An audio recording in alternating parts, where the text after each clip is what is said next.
Pentagon's, it's an interesting place to cover. It's very funny kind of thing. Actually, the United States is unique. The U.S. is the only government in the world that I'm aware of that allows reporters to have offices right inside their military headquarters, wander around the entire building just to find out secret stuff and blab it to everybody.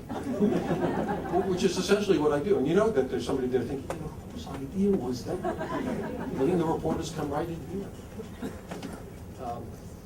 And there's a lot of hypocrisy in the Pentagon, especially when it comes to this idea of anonymous sources. Everybody wants to be an anonymous source while they're complaining about them. They're always complaining at the Pentagon that, every once in a while some official will come out and say something like, I will not dignify that cowardly charge from somebody hiding under the cloak of anonymity. Say, okay, great, can we push on that? He said, sure, but just as a senior defense official. But sometimes it's not the people you're covering that give you the most problems. Sometimes it's the people you work for.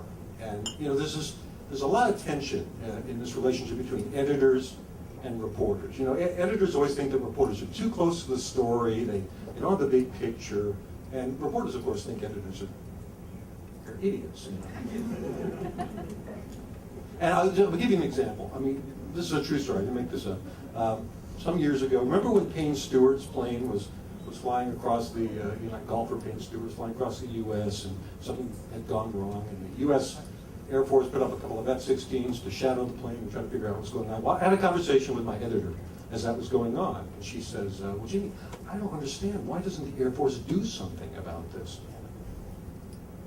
What do you expect them to do? She said, why don't they lock onto the plane and guide it to the ground?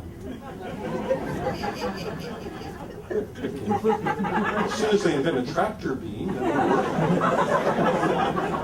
and not the pylon, but this same editor called me one day. She said, look, we got to do a story because Al Gore is saying that he's going to propose naming a chairman of the Joint Chiefs who supports having gays in the military. And I said, yeah. And she says, and well, he can't do that, right? The Pentagon's not going to let him.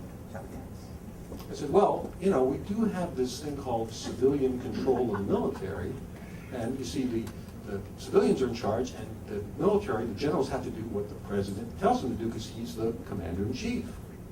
She said, really? That's fascinating. We should do a story about that. I said, yeah, and then we should do a story about how a bill becomes law.